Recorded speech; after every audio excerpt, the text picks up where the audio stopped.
fever can bring down anything. Beaver fever, the force behind a woman. Multi-artist rock opera concept albums were quite the thing in the 1970s, culminating in the hugely successful Jeff Wayne project War of the Worlds at the end of the decade. Sitting somewhere between pop music, prog rock pretension and glam kitschness, most of these projects, often trying rather desperately and obviously to be the next Rocky Horror Show or Tommy, the film versions of both being recent releases, tended to have a knowing combination of high camp, pop culture references and rock and roll, but most tanked miserably and failed to become the stage and screen spectaculars that they so wanted to be. Flash Fearless vs. the Zzorg Women Parts 5 and 6 is a perfect example. The LP took its inspiration from the same Saturday morning serials, comic books and sci-fi movies that had informed the Rocky Horror Show. You might also think that the title was a tad inspired by the rise and fall of Ziggy Stardust and the Spiders from Mars, which had been released a couple of years earlier. But I wouldn't like to say. The album, either ambitious or opportunist depending on your levels of cynicism, was written by Canadians Dave Pearce and Steve Hammond, a couple of jobbing musicians who have a long list of credits for things that you've most likely never heard of. Hammond was one of many passing members of Chris Barber's jazz band, but otherwise was and is fairly obscure. Still, who'd heard of Richard O'Brien before the Rocky Horror Show, right? Despite this lack of celebrity, somehow they struck a deal with Chrysalis Records to produce this epic all-star project, and then managed to pull in The Who's John Entwistle, fresh from his fourth solo album Mad Dogs, who is the only person to appear on every track of the album. Entwistle brought along half of his backing band and, according to his own claim, produced under the pseudonym John Alcock. John Alcock was the producer of Entwistle's solo albums, but also worked on a lot of other projects, from Thin Lizzy to The Runaways, so claims that he was nothing more than a nom de plume for Entwistle are somewhat exaggerated. Given the amount of substances, illicit or otherwise, generally involved, we might think that Entwistle's memories of events was perhaps a bit fuzzy, but he may well have been at least partially involved in the production of this album. Maybe he wanted to show Pete Townsend that he too could create a memorable rock opera. A motley crew of then popular rock stars were lined up to sing the songs and provide the music. By any definition, this was a celebrity-led project, arguably much more so than War of the Worlds a few years later, which featured a much more middle-of-the-road lineup. The singers here included Alice Cooper, who was at the time transitioning from band member to solo artist, Elkie Brooks, Steeleye Span's Maddie Pryor, Bill Bruford of Yes and King Crimson fame, Justin Hayward, who would later give War of the Worlds its biggest hit single, drummer Carmen Appice, keyboardist Nicky Hopkins, The Faces' Kenny Jones, Lou Reed's backing singers Thunder Thighs, and other 70s stars now lost to obscurity all took part. Keith Moon recorded a somewhat superfluous spoken word part that seems to exist simply to crowbar in another famous name, and perhaps reinforce any subconscious connections that the album might have had to Tommy. Cooper, Moon and Jim Dandy of Black Oak, Arkansas were recorded in the US by Bob Ezrin, while everything else was recorded in London between October and December 1974. The album was released in February 1975, complete with a 12-page comic book that explained the story and set the scene for the planned stage show mentioned on the record sleeve. The comic, which was also given away in the NME and in record stores across the UK, illustrated by cartoonist Paul Sample, whose work also appeared in everything from The Times to Men Only, and was best known as the creator of biker comic strip Augury.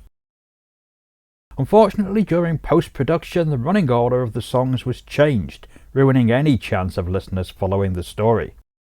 The US edition had a slightly different track listing just to confuse matters further. Changing the running order of songs on a concept album or rock opera is rarely a recipe for success. Just ask Kiss, who saw the same thing happen to their album Music from the Elder. A record about which there is a lot to say, incidentally, so if you're interested in that story, let me know in the comments. Arguably more damaging to the project, the music itself turned out to be, for the most part, rather plodding blues rock with no sense of glam extravagance or comic book pizzazz. Cooper's I'm Flash had a certain verve, with Alice giving it his all. It's not a million miles away from his music of the period and was released as a promo single. I'm Flash, I'm the hero, I'm the papa who's the papa of the crew.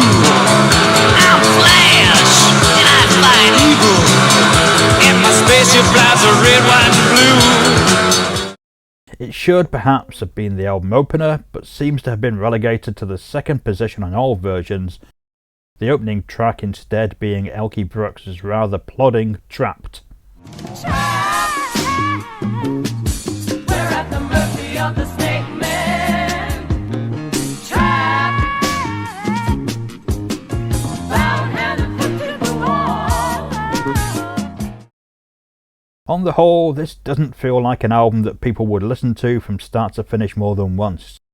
Perhaps not even once, as a side effect of vinyl was that after reaching the end of side 1 of an LP that wasn't cutting the mustard, you had a natural point at which to call it a day, usually with the intent of coming back to side 2 later. Later sometimes being, from personal experience, some years away and occasionally never. The album itself, despite the starry lineup and heavy promotion, tanked badly. It was perhaps the wrong idea at the wrong time, when much more extravagant concept albums by single bands were not uncommon, and it may well have seemed nakedly opportunistic in its efforts to cash in on the market that the Rocky Horror Show had created. A market that arguably wasn't that huge to begin with, given the box office failure of both the Rocky Horror Picture Show and Phantom of the Paradise on initial release just a year earlier. Both those films would find devoted audiences in later years, but it was rather harder for records to bypass that initial rejection.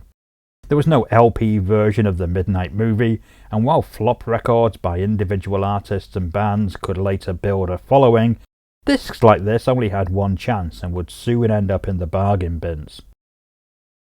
Obviously, any plans to turn the record into a multimedia spectacular with a stage show, movie and whatever else were quickly shelved. Even fans of the artist that performed on the records were, for the most part, unaware that it had ever existed. For Cooper, it became one of several musical projects, including the soundtracks to Roadie and Sgt. Pepper's Lonely Hearts Club Band, that wallowed in the basement of his discography, known only to the most obsessive of collectors. The presence of Entwistle and Moon did not make this a must for Who fans. If remembered at all, it has been generally written off as a mad folly, perhaps fueled by the same habits that fueled many vanity projects of the time. You know what I mean. At this point, you could reasonably have assumed that no one would ever hear of this project again. At best, old copies would be stumbled upon by amazed fans in second-hand shops and bargain bins. And for the most part that has been the case. But in 1981 the project was retooled as Captain Crash vs. the Zzorg Women Parts 5 and 6. The title changed to distance it from the Flash Gordon film of the same year, even though that was certainly the only reason that this new version existed to begin with. It was expanded with new songs and performed in a small theatre in Los Angeles, with a cast that did not include any famous rock stars.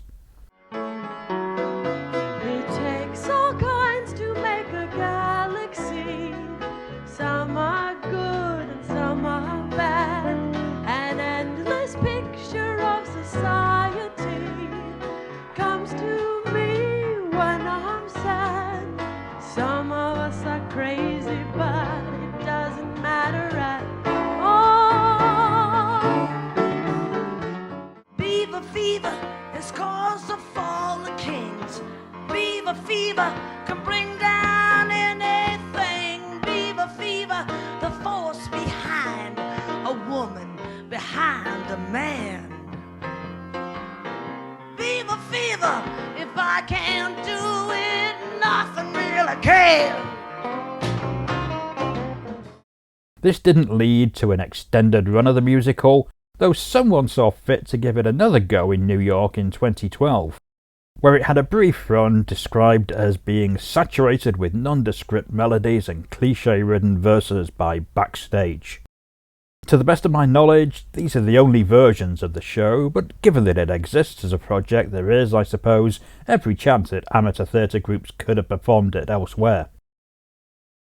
There is, surprisingly, a soundtrack LP for the 1981 revival, the very definition of a white elephant, you might think, being the recording of a flopped stage show based on a celebrity-filled LP, performed by people you've never heard of.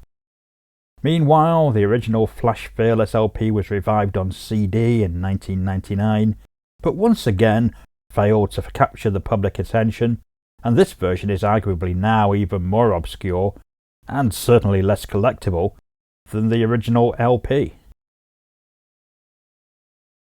I'd be fascinated to know if any of you saw Captain Crash live on stage, and if you did, what did you make of it? Are you a fan of the original Flash Fearless? Let us know in the comments. And don't forget to like and subscribe if you haven't already, and spread the word about the fine work that the Overlooked Hotel is doing. Everything helps develop the channel. Thanks for watching, and I'll see you again soon.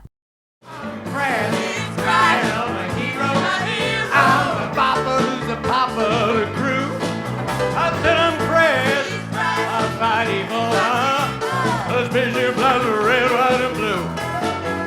I'm Crash, a shiny streaker. You find me cruising out among the stars.